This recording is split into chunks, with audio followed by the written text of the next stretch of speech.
So welcome. The HCF of 2 power 4 இதில் கொடுத்துருக்காங்க. இதில் 2 cube கொடுத்துருக்காங்க. இங்கே 2 இல்லை இதில்.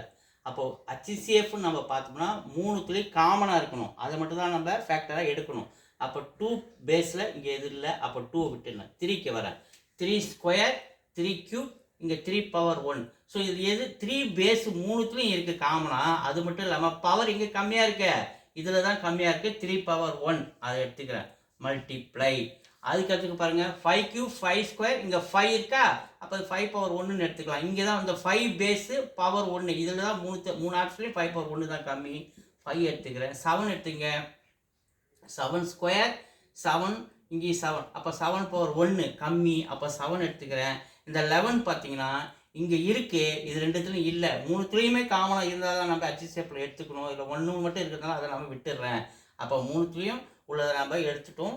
காமனாக ஹையஸ்ட் காமன் ஃபேக்டர் அப்படியே மல்டிபிள் பண்ணிங்க. 3 5 sir 15 15 into 7 105. C is the answer. Thank you.